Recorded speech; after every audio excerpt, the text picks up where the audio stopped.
शुक्लां ब्रह्मविचारसारपरमामाद्यां जगद्व्यापिनीं वीणापुस्तकधारिणीमभयदां जाड्यान्धकारापहां हस्ते स्फाटिकमालिकां विदधतीं पद्मासने संस्थितां वन्दे तां परमेश्वरीं भगवतीं बुद्धिप्रदां शारदां శ్రీ మహాగణాధిపతయే నమః. శ్రీ మహాసరస్వత్యై నమః. శ్రీ గురుభ్యో నమః. 2026వ సంవత్సరం ఏప్రిల్ మాసంలో గ్రహస్థితి ఎలా ఉంది అనే విషయాన్ని మనం చూసినట్టయితే, ఈ ఏప్రిల్ మాసంలో సూర్యుడు 11వ తారీఖు వరకు మీనరాశిలో సంచరిస్తున్నాడు. తదనంతరం మేషరాశిలోకి ప్రవేశిస్తున్నాడు. కుజుడు 2వ తారీఖు వరకు కుంభరాశిలో సంచరిస్తూ 2వ తారీఖు నుండి మాసాంతం వరకు కూడాను మీనరాశిలో సంచరిస్తున్నాడు. ఇక బుధుడు 11వ తారీఖు వరకు కుంభరాశిలో సంచరిస్తూ 10వ తారీఖు తర్వాత మీనంలోకి ప్రవేశిస్తున్నాడు. గురువు మిథున రాశిలో సంచరిస్తున్నాడు. శుక్రుడు 19వ తారీఖు వరకు మేషరాశిలో సంచరిస్తూ 19 నుండి మాసాంతం వరకు కూడాను వృషభ రాశిలో సంచరిస్తున్నాడు. శనీశ్వరుడు మీనరాశిలో సంచరిస్తున్నాడు. రాహువు కుంభరాశిలో సంచరిస్తున్నాడు. కేతువు సింహరాశిలో సంచరిస్తున్నారు. ఈ విధంగా ఏప్రిల్ మాసంలో గ్రహస్థితి ఉంది. ఈ గ్రహస్థితి ఆధారంగా 12 రాసుల వారికి ఎలాంటి ఫలితాలు, గోచార ఫలితాలు ఎలా ఉన్నాయి అనే విషయాన్ని మనం తెలుసుకుందాం. 2026వ సంవత్సరము ఏప్రిల్ మాసంలో వృశ్చిక రాశి వారికి గోచార ఫలితాలు ఎలా ఉన్నాయో తెలుసుకుందాం. ఈ మాసంలో వృశ్చిక రాశి వారికి ముఖ్యంగా గురు శనులు ప్రతికూలంగా ఉన్నారు. ప్రధానమైనటువంటి గ్రహాలు. సూర్యుడి యొక్క ఫలితం మిశ్రమంగా ఉంది. 5, 6 స్థానాలలో సంచరిస్తున్నాడు సూర్య భగవానుడు. బుధుడి యొక్క అనుకూలత ఉంది. మిగతా గ్రహాలన్నీ కూడాను కొంచెం ప్రతికూలంగా సంచరిస్తున్నాయి. కనుక కొన్ని విషయాలలో అనుకూలత ఉన్నప్పటికీ ఓవరాల్గా జాగ్రత్తతో, సమయస్ఫూర్తితో మనం నిర్ణయాలు తీసుకోవాలి. ఇంకా శ్రమకు తగిన ప్రతిఫలము ఉండడానికై మీరు కొంత దానిపైన శ్రద్ధ చూపాలి.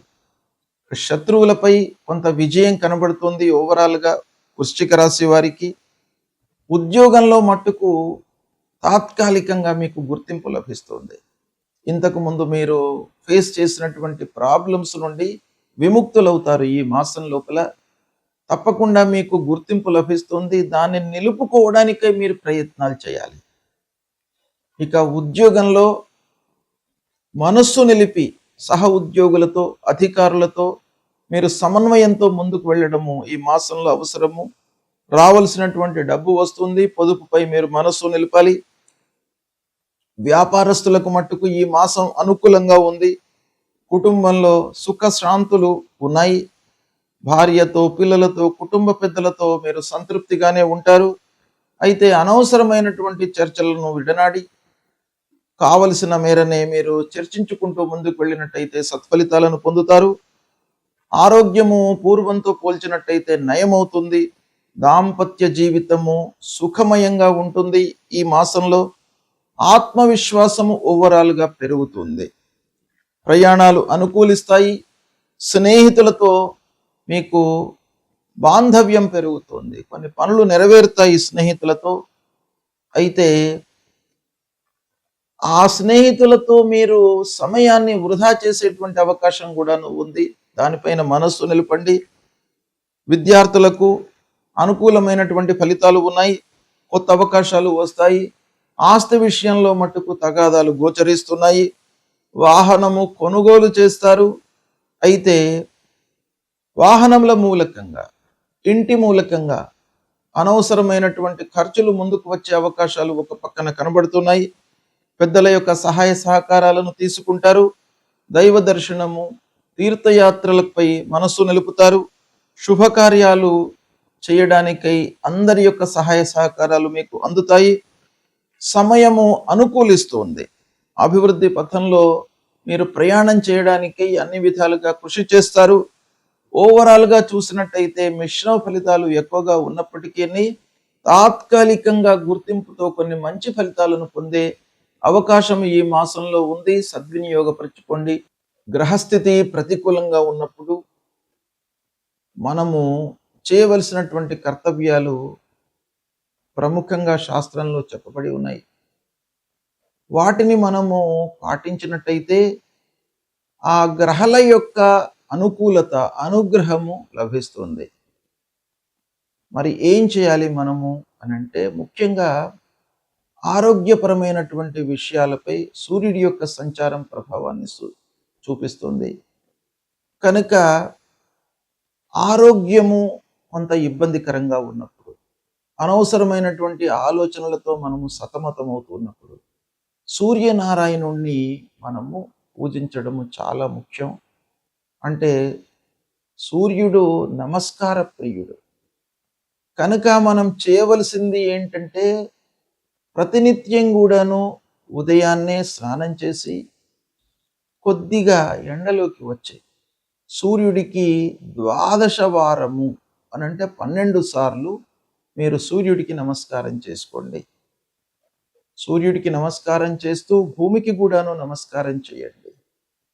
తద్వారా సూర్యనారాయణుడి యొక్క అనుగ్రహము లభిస్తుంది. అప్పుడు మీకు ఆరోగ్య సమస్యలు లేకుండా చూస్తాడు, మిమ్మల్ని కాపాడుతాడు. ఆదిత్య హృదయము పారాయణం చేసుకోండి.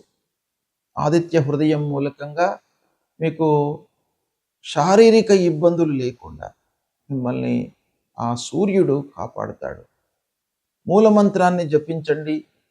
జపా కుసుమ సంకాశం కాశ్యపేయం మహద్యుతిం తమోరిం సర్వపాపఘ్నం ప్రణతోస్మి దివాకరం అనేటువంటి మూలమంత్రాన్ని ప్రతినిత్యం కూడాను చదువుకోండి. ఇక అంగారకుడు, కుజుడు కూడాను ప్రధానమైనటువంటి గ్రహము.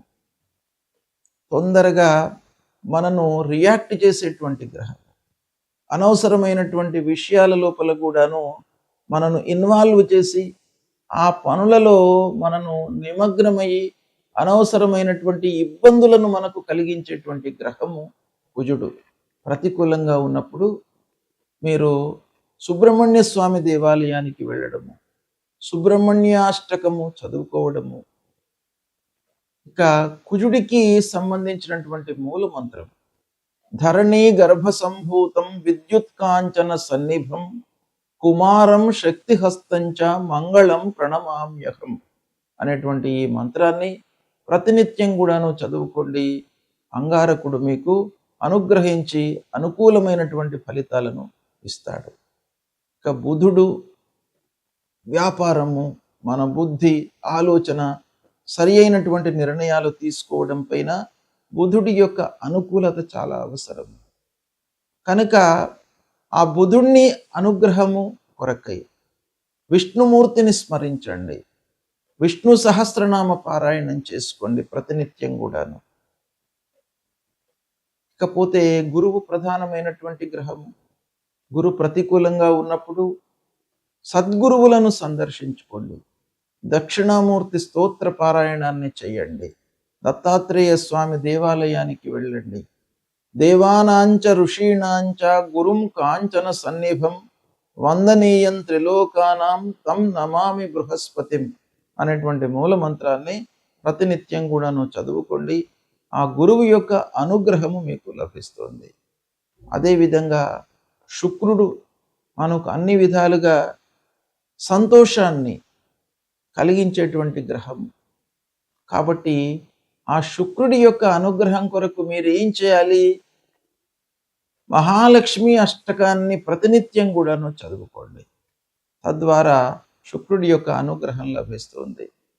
శని ప్రతికూలంగా ఉన్నప్పుడు హనుమాన్ చాలీసా పారాయణం చేసుకోండి. ఆంజనేయ స్వామి దేవాలయానికి వెళ్ళండి. నీలాంజన సమాభాసం రవిపుత్రం యమాగ్రజం ఛాయా మార్తాండ సంభూతం తం నమామి శనేశ్వరం అనేటువంటి మూలమంత్రాన్ని చదువుకోండి. రాహు ప్రతికూలంగా ఉన్నప్పుడు అమ్మవారి దేవాలయానికి వెళ్ళండి.